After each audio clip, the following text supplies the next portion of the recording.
Back with Henderson City Council Ward 1.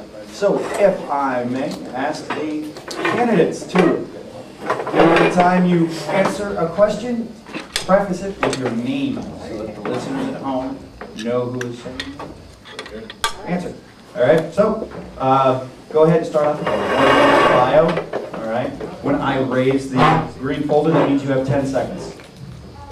Hi, my name is Jerry and I am the City Councilwoman for Ward 1 in Henderson. And I'm here to, because I'm running for re-election, I'm here to ask for your support and your vote. I've been a member of the City Council for 4 years. I'm running for my first re-election. Prior to that, I served on the Planning Commission.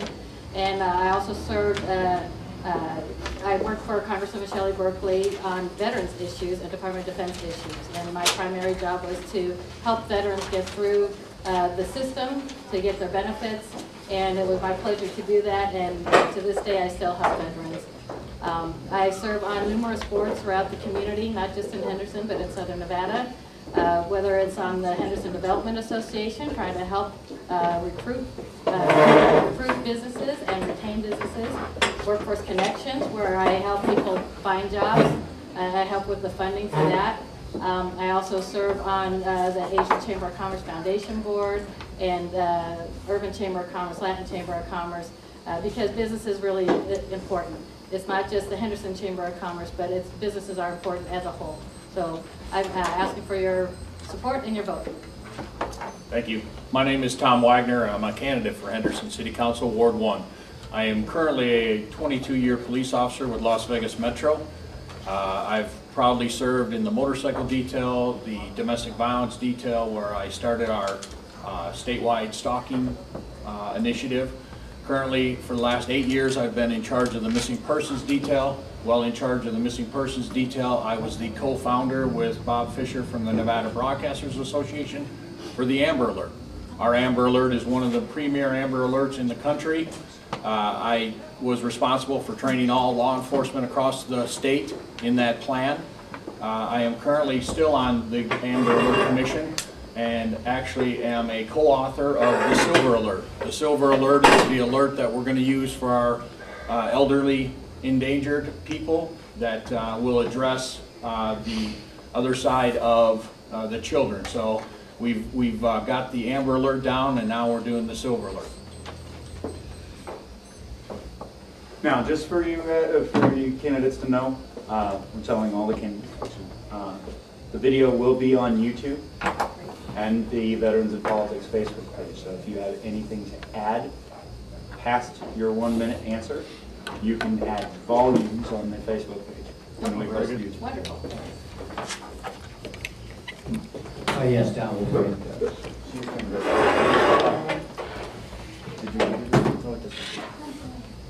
Don Woodbury, Vice President of Veterans in Politics. This question is for Mr. Wagner. Kind of curious that you're running for this office, and I'm just wondering how well do you think that the current councilwoman is doing, and what do you think that you could do better as far as why you're running for this office? Thank you.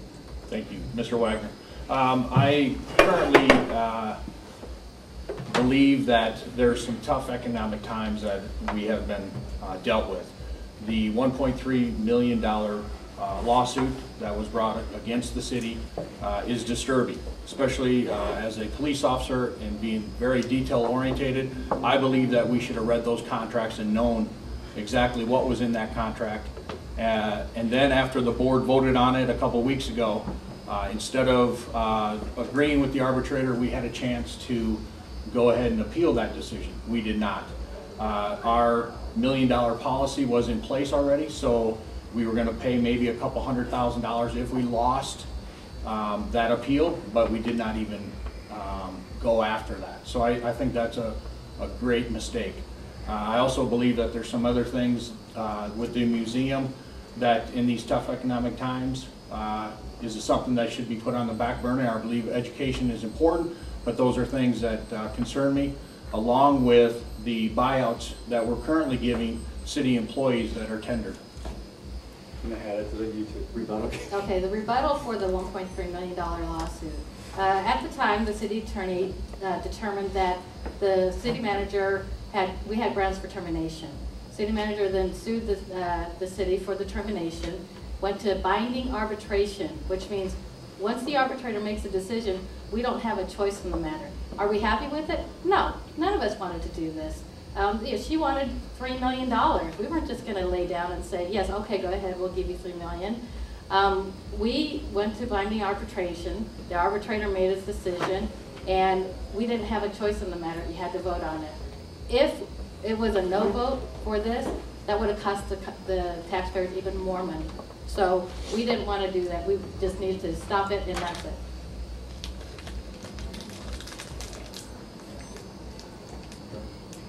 Jess Ross, how do you feel about campaign contributions from organizations or entities that have pending business before the council?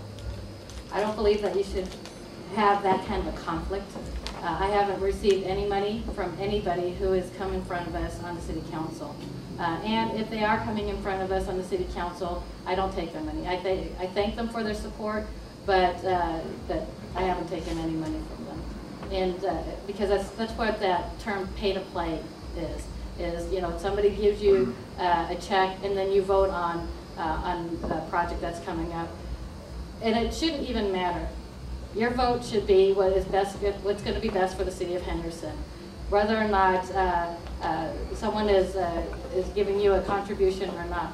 And there have been times when I received in the past a contribution and I voted no. In fact, before getting a contribution, NV Energy is a really great example. They wanted to put some power lines, big, huge transmitter power lines in Section 5 in my ward. And it wouldn't be right because those power lines they're inside the people's backyards. I mean, it's not in my backyard, but I mean literally, it's in the backyard. And so I work with NV Energy and the residents. I'm sorry, I know, and the residents. Well, I just want you to know that we voted no. NV Energy was denied that, and the residents, and then they gave me a check anyways. I currently am facing against an incumbent, so as you run, you aren't necessarily believed until they get in front of you. I've broken down a lot of doors of people that traditionally have gone with the incumbent, but when saying that, I have been approached by my own union, AFL-CIO, who when I walked out said, you know what, kid, you did a great job, but we can't endorse you. You're a Republican, and I thought just the R behind my name was shocking because I was born and raised on a farm. I'm a union member as a police officer, and so when that gentleman said to me, but if you pull this off, we'll help you retire your debt. Well, guess what? I looked back at him and I said, sir, when I pull this off, I don't need somebody to retire my debt. And that's the way Tom Wagner ran 4 years ago when I lost against our now mayor, Andy Hafen, by 85 votes, and that's the way I'm running today. Michael Mazur, with Nevada's unemployment rate at 15%, what specifically would you do to attract businesses to relocate to Henderson? Well, that's something. This is Jerry Schroeder. That's something that I'm already doing. I serve on the Henderson Development Association, which is an arm of the Henderson Chamber of Commerce. I serve on the other chambers of commerce, not just the business, not just the Henderson Chamber, but the Latin Chamber, Urban Chamber, and Asian Chamber.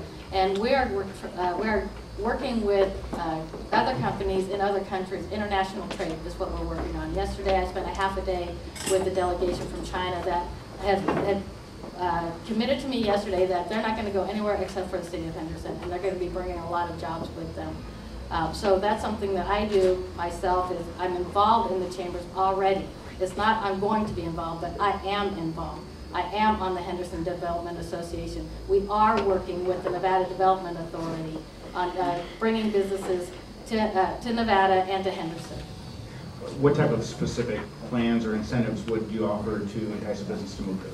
There are a lot of incentives that you can offer to them, whether it's green energy incentives, sustainability incentives. We don't have a state property tax.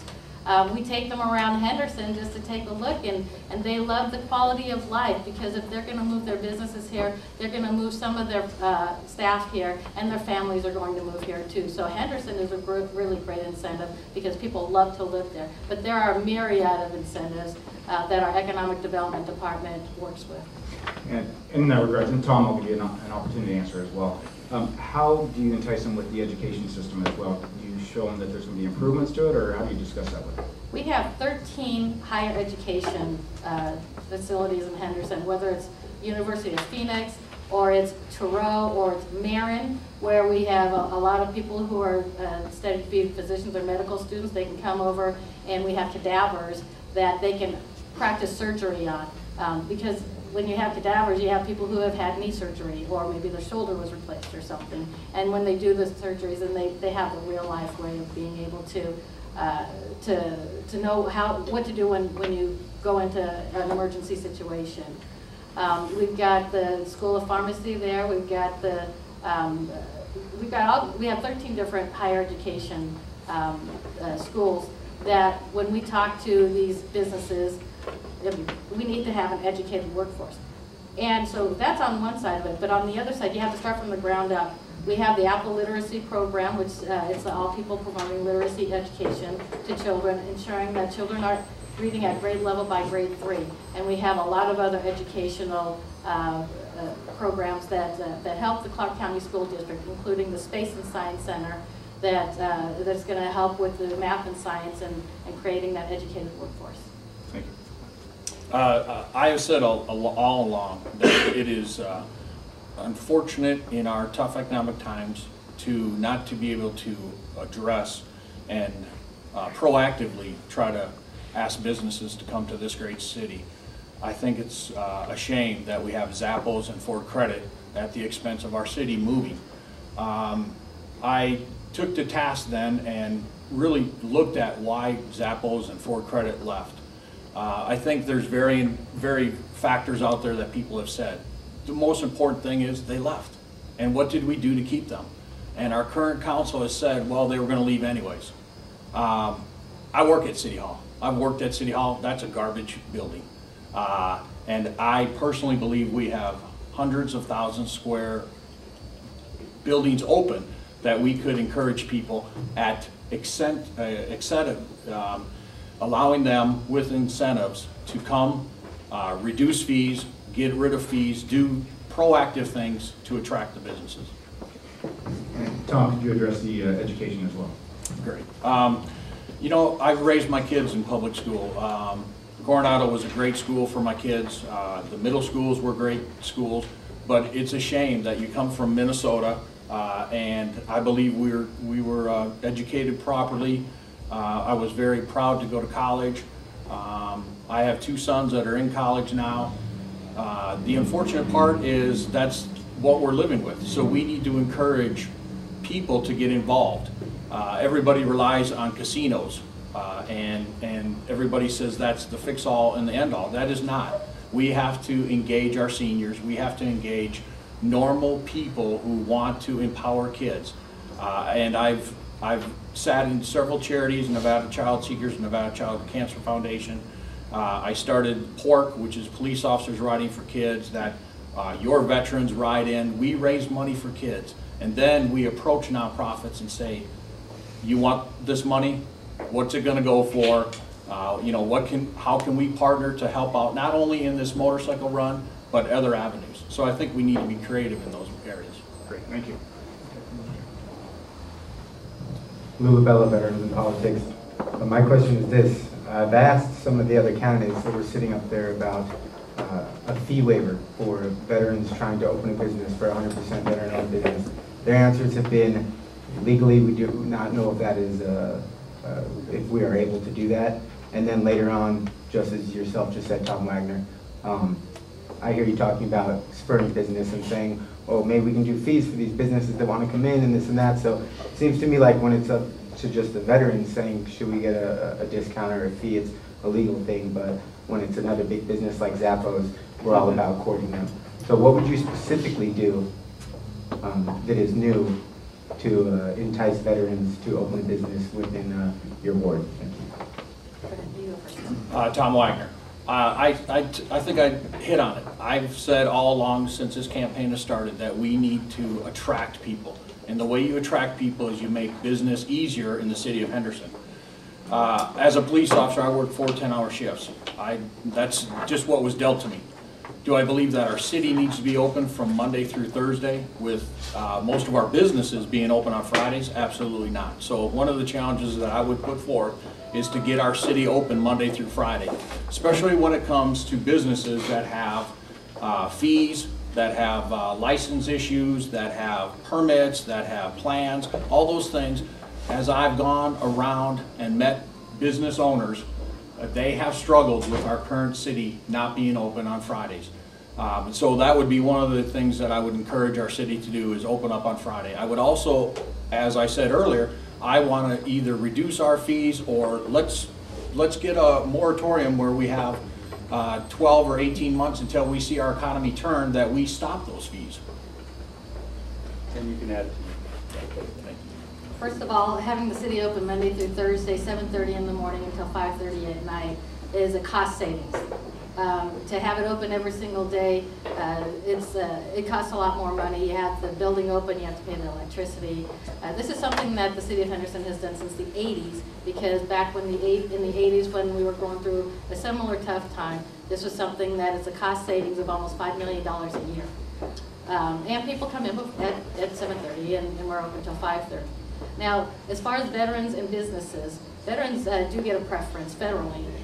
If you're a veteran-owned business, you get a preference. If you're a minority-owned business, you get a preference. This is something that, as a business owner, they get this incentive already. And this is something that we work with in the Chamber of Commerce and the Henderson Development Association and the Nevada Development Authority, that we're already working with veterans and with minority-owned businesses too. There are those incentives, there's those grants, and we work very closely with the Small Business Administration as well.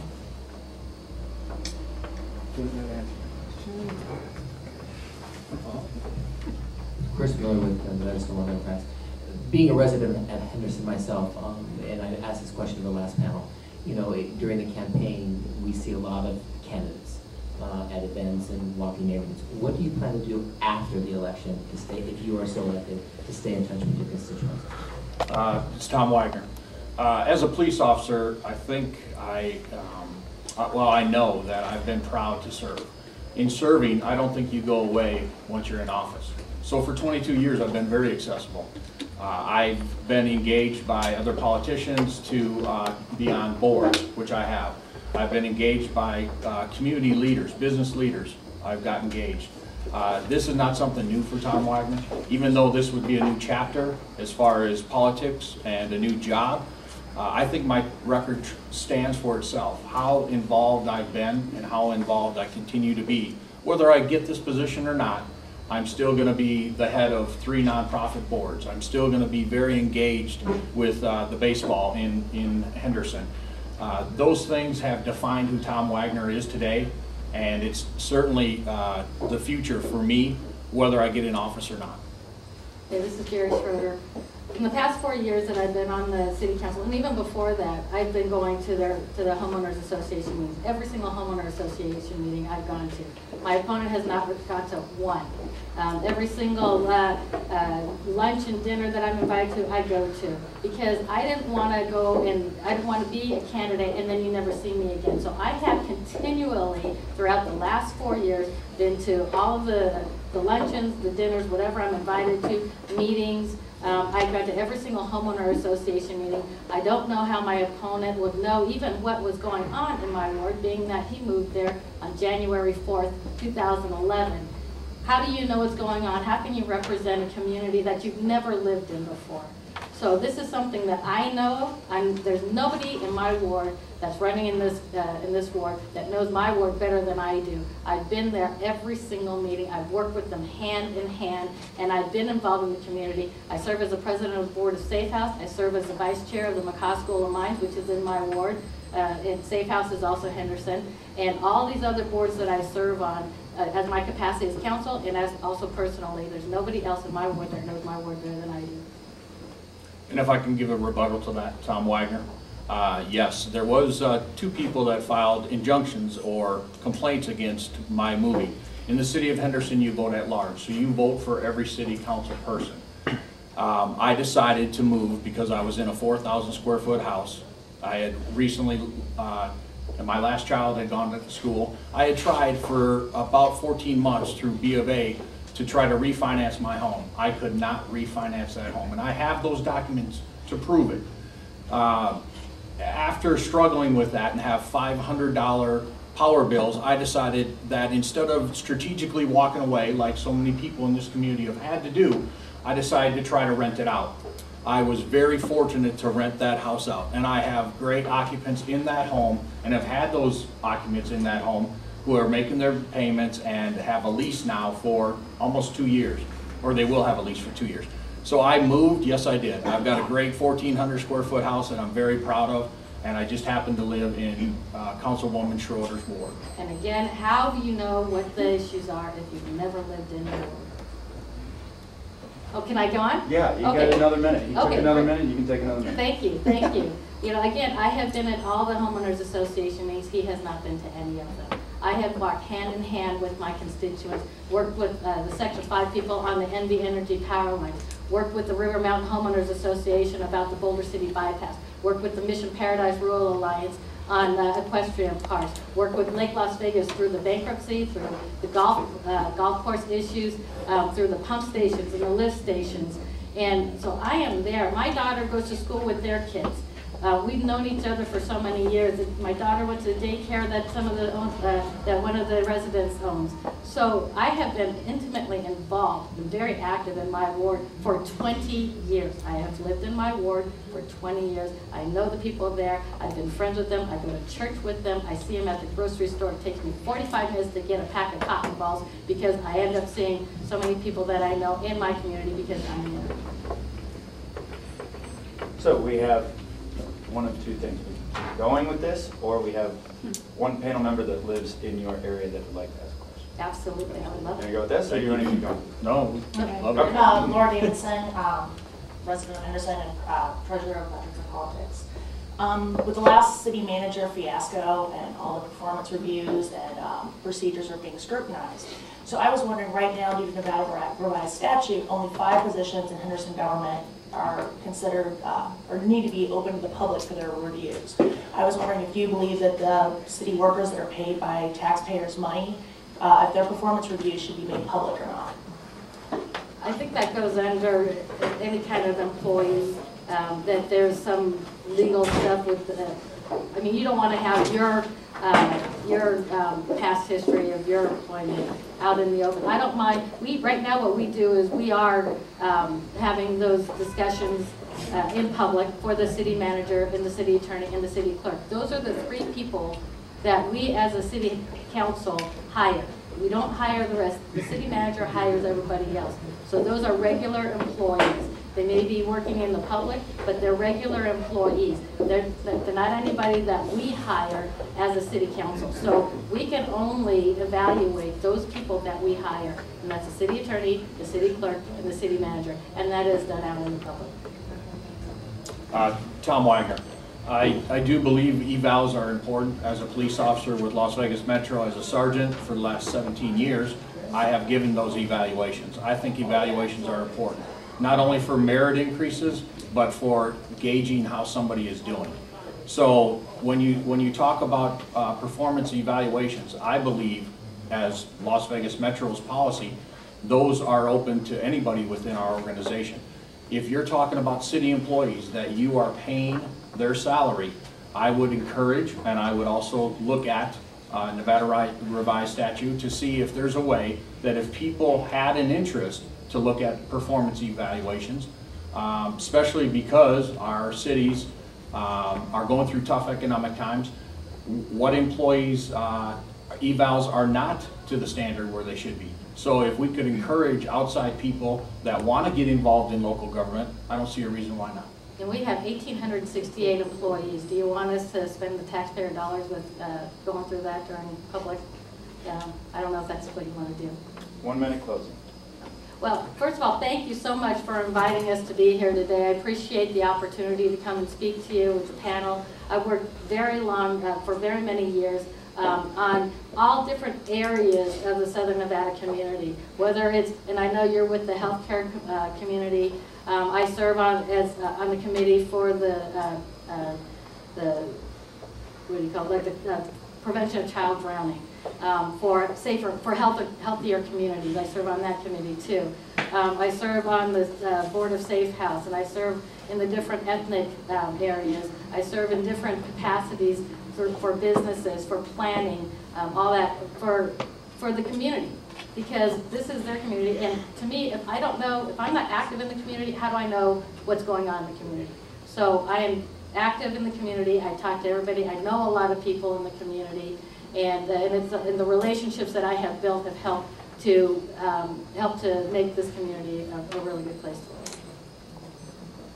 I am a 22-year resident of Henderson.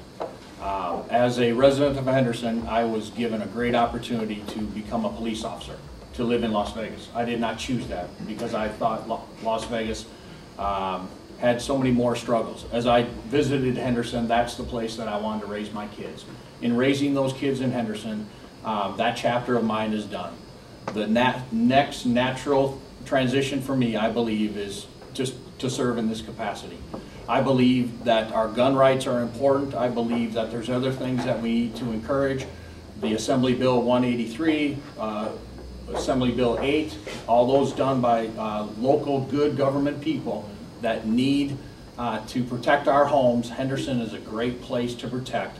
I look forward to serving. I would be honored to get the endorsement, and I just thank you for taking time. That's all the time we have for Ward 1, so we're going to go ahead and take a 2-minute break.